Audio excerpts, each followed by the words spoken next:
Good morning, YouTube. Hi, my baby. Good morning. Good morning. Are we sleepy? Are we sleepy, girl? Look at your cute little outfit. Hello, my girl. Good morning. Good morning. So she basically eats all the time. I feel like she's constantly breastfeeding. So I'm gonna feed her and then I will be back. I feel like she's doing some cues. Okay, the fact that I was even able to make myself breakfast this morning was like a true accomplishment. Eating right now is so important because breastfeeding makes me incredibly hungry and so thirsty. Every single time that I breastfeed our baby, I have this insatiable thirst. It feels like I've never had a drop of water in my life and it comes on so suddenly. So I always make sure to have water near me and like make sure that I'm filling my glass up throughout the day so that I stay hydrated and that I can reach for it when I start feeding her, which is around the clock. I'm breastfeeding probably 8 to 10 hours a day at this point, and we're still in the cluster feeding phase where she's just eating all the time. Okay, the baby is sleeping right now and I need to take full advantage of that and just eat all of this food while she's asleep. Her sleeping patterns are still like very unpredictable and we don't have like a set schedule. I am by myself today. Nick is sleeping upstairs. I'm gonna like try to let him sleep as long as possible. He was up all night. There we go. Okay, I'll be back very soon. What's up, you guys? It is officially like 4 days after I started filming this video. I think it was very ambitious to film a day in the life or like a daily vlog, I guess, because it just was not happening. You know, parenthood has been a huge radical adjustment and it's been really challenging in some ways, and I'm trying to figure out the best way to balance my mom life with filming on YouTube, which I still very much want to do. But yeah, I guess my original video plans have been foiled. I thought instead I would just sit down and have a candid discussion with you guys talking about the birth of our baby who is sleeping so peacefully right next to me in her crib. This is like a new development. We really thought this baby was not going to sleep, and as it turns out, she just hated being in a bassinet. And now that we have transitioned to a crib, I'm gonna show you. She is an angel. There she is, taking a nap. If you're wondering why there are no sheets on this bed and why I am not even in our bedroom, well, that is just another part of this journey. Anyways, I wanted to share some more details about the birth of our baby. I've gotten so many questions like how the birth ended up turning out and what I chose to do as far as whether or not I went with an induction or a C-section. And I wanted to share our baby's name. I don't know why, like, knowing a baby's name is such an intriguing thing, but I've definitely gotten like hundreds of DMs and messages asking what is her name. So I will tell you today, and I will tell you how we picked it. All right, we are back with the baby, but we're gonna power through and still do this video. Before I get into this discussion, I do want to talk about the sponsor of today's video, which is BetterHelp. I thought this would be the perfect video to reintroduce them if you've never heard of them before, because therapy has been such an incredibly useful tool for me during pregnancy as well as this postpartum phase, which is honestly very intense. You are experiencing like so many new things, your emotions are crazy, your hormones are dropping. Yeah, it's just nice to have somebody to talk to about all of those things. So BetterHelp offers licensed therapists that you can talk to in a private online environment at your convenience. To get started, you just fill out a quick questionnaire and then you are matched with your own licensed therapist in as little as 48 hours. It's very, very easy. I use the service myself. I've been using it since like halfway through pregnancy, in addition to the therapy that I do with Nick. I think it's really convenient. I like that you have the option to schedule video sessions or phone sessions and you don't have to leave your house. And you can also exchange unlimited messages with your provider at no additional cost. There are more than 20,000 therapists in BetterHelp's network, so they have expertise in all different areas and definitely someone who will be a great match for you. If you guys would like to try BetterHelp out, you can go to betterhelp.com/itsblitzzz. That's BetterHelp, BetterHelp.com/itsblitzzz, and you will get 10% off your first month of therapy. As always, it's completely confidential and I will leave all of that information and the link in the description box below so you guys can check it out and try it out if it's the right fit for you. I know a lot of people like really struggle in the postpartum phase. I'm sure many of you have heard of like postpartum depression, postpartum anxiety. There's just like a slew of mental health issues that can arise after having a baby. So yeah, I just want to promote like getting help if you need it. I know it's really hard to ask sometimes, but it is available. Hey Nick, if you had to describe parenthood in one word, 2 words. Sleepy and poopy. Hi. Hi. She doesn't know who I am. It's okay. What's up?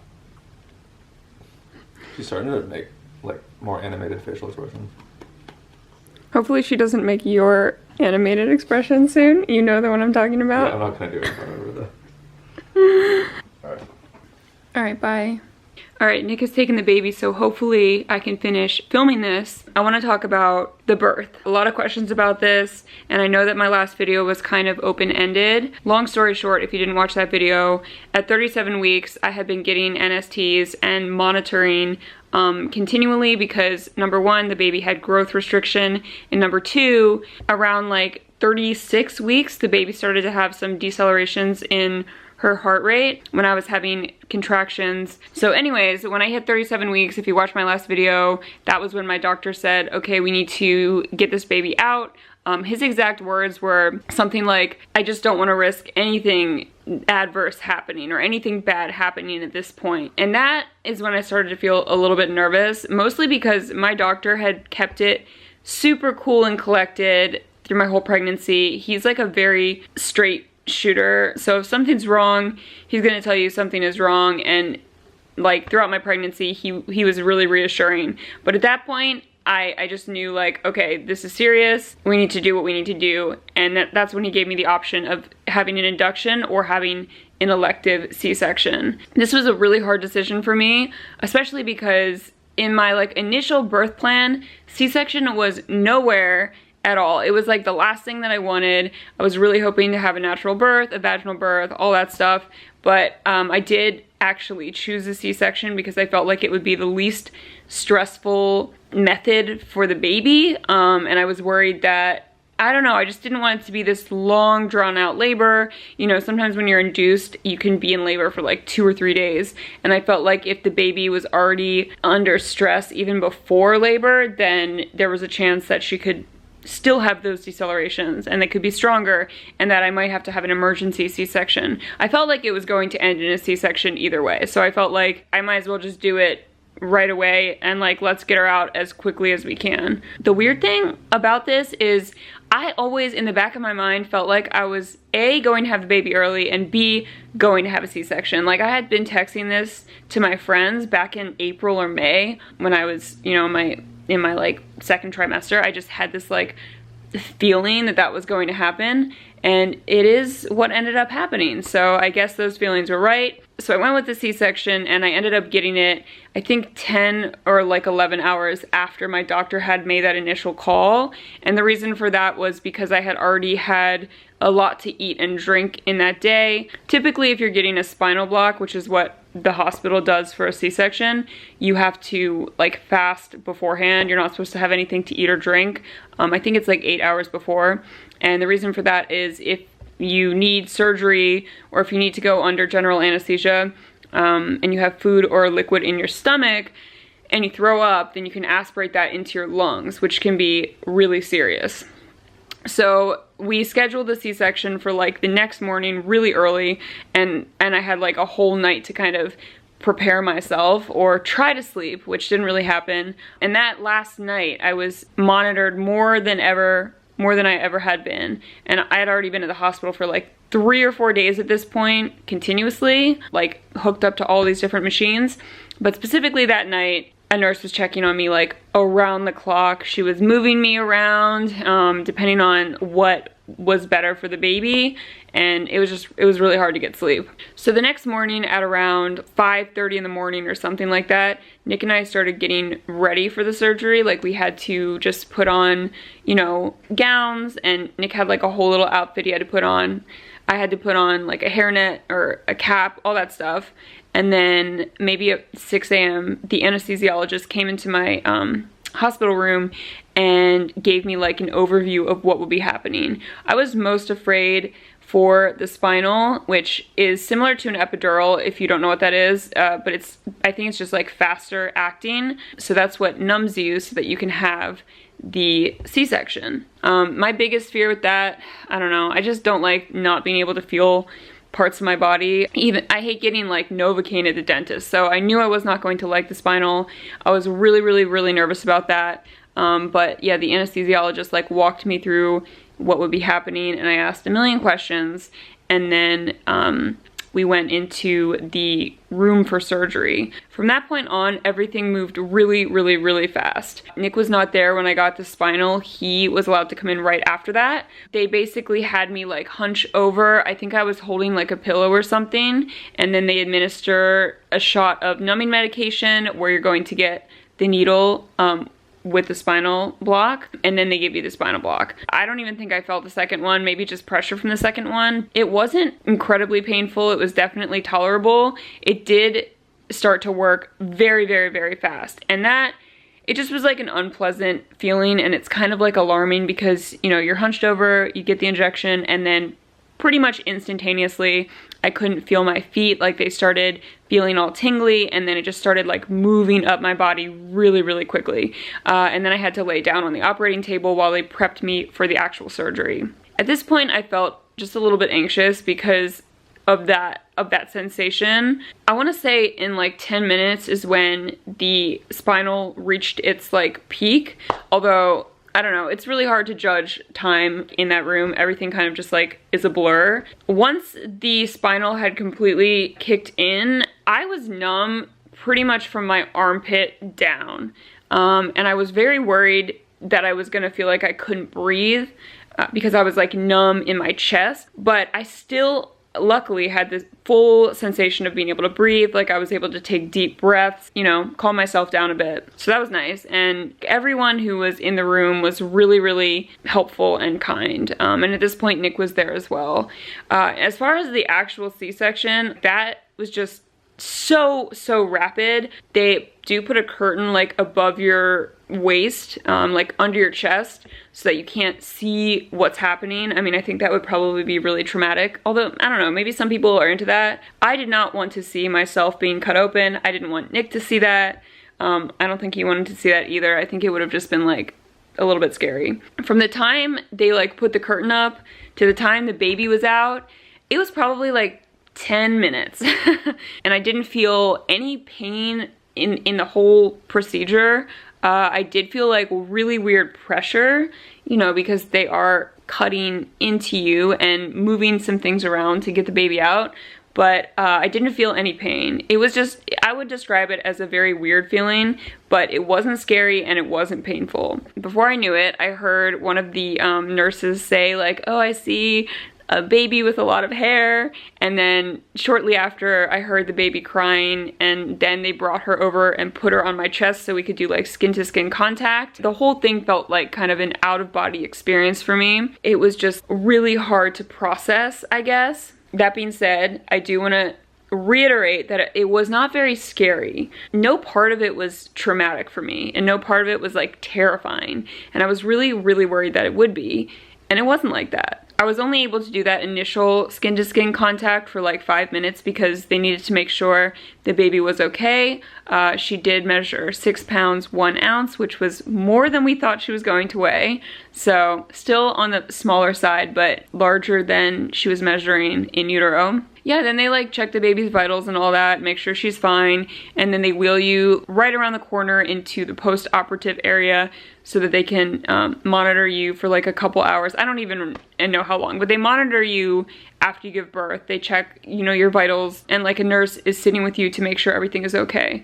Now, this was probably the worst part, honestly, for me of the whole experience, because I don't know if it was like the adrenaline I was feeling or a combination of the adrenaline and the anesthesia or the drugs that they used, but I felt really sick after I was in the post-operative area. Like I felt very nauseous. and I just felt sick to my stomach. I remember the post-op period very vividly because I did feel so sick and I was just kind of waiting for that feeling to pass. But they brought the baby back into me really shortly after the C-section so that we could try breastfeeding and do more skin-to-skin contact. So I was doing that in the post-op area, and Nick was sitting next to me, but the whole time I kind of had like my eyes closed because I just felt so nauseous and so unwell. I want to say that feeling started to subside about 2 hours later. All things considered, even though I hate feeling nauseous, I hate throwing up, which I didn't do, but I just hate that feeling so much. You know, considering that was the worst part of it, like it wasn't that bad and it wasn't for super long. And obviously it was so worth it so that we could meet our daughter. I was really worried when I had a C-section that I wouldn't feel that same like initial connection with my daughter. I mean, everybody experiences birth differently and I think all feelings are normal for the most part, but I was concerned that because I wasn't having like a natural birth, my connection with the baby would be a bit different at first.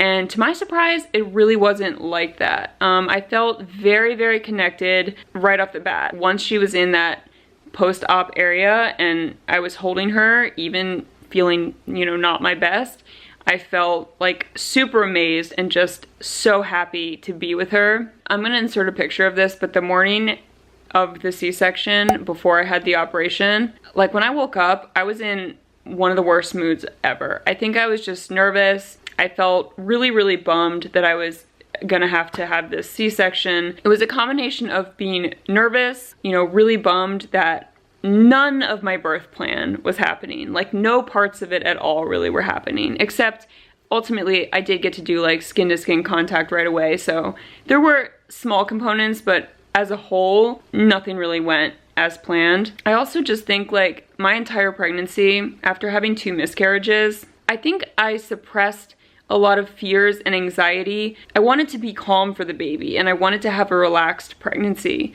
And for the most part, I was really able to do that. And pregnancy was like enjoyable to me for most parts of it. But that morning, I think just like all of the fears that I've had and all of the thoughts that I didn't think about in pregnancy, they all just kind of like resurfaced. And I felt just very disconnected, very depersonalized, cold. And like I said, I was really concerned that I wasn't gonna feel that deep connection with our daughter, but I did feel it. I mean, I felt it so much more than I thought I would. I have never felt love like I do for our daughter. It's such a different and intense feeling.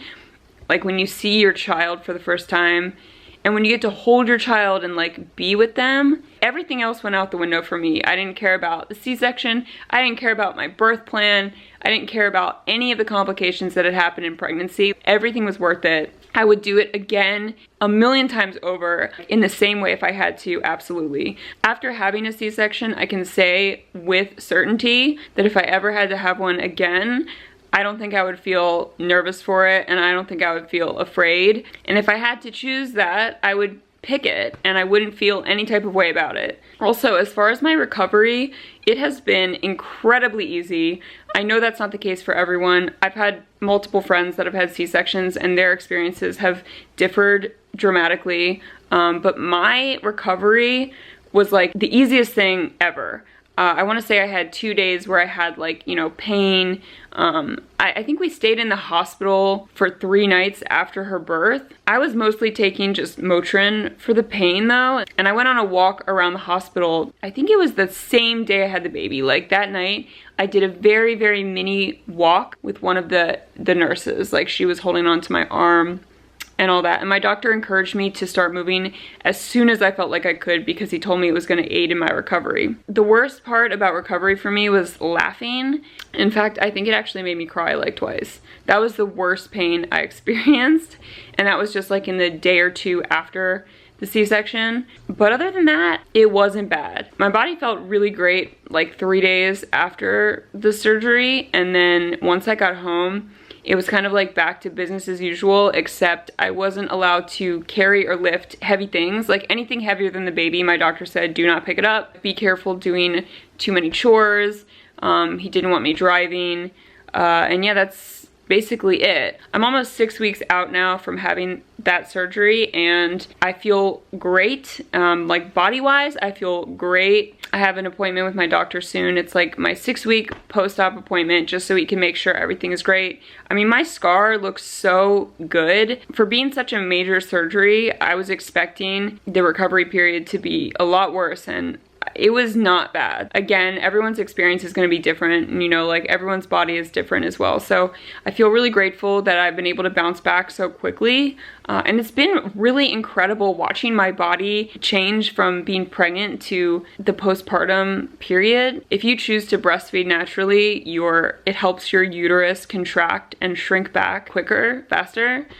And you can actually like feel those contractions the first couple weeks when you're breastfeeding. But when I look at myself in the mirror, I'm really like amazed by my body and its ability to heal and bounce back and all that stuff and take care of me. So that was basically my birth experience. If you guys have any questions about that, feel free to leave them in the comment section below.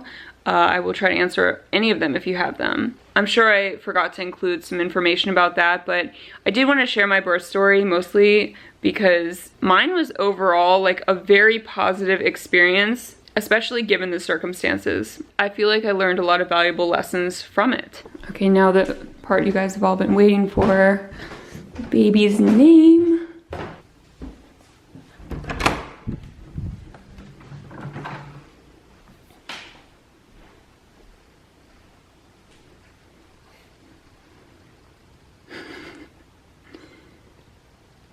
Well, do you want to tell people what her name is?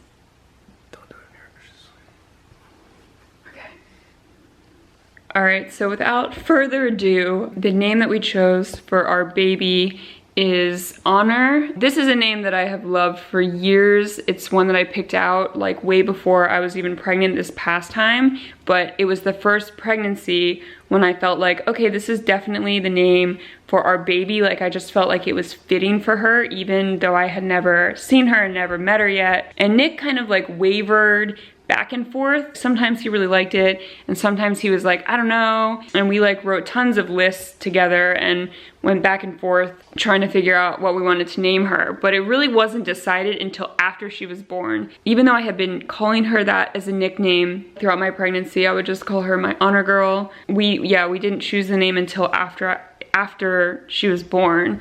And it was actually surprisingly Nick who suggested the name in the end. I thought he had moved on and we were never gonna agree on a name. And once she was born, he said, how about we name her Honor?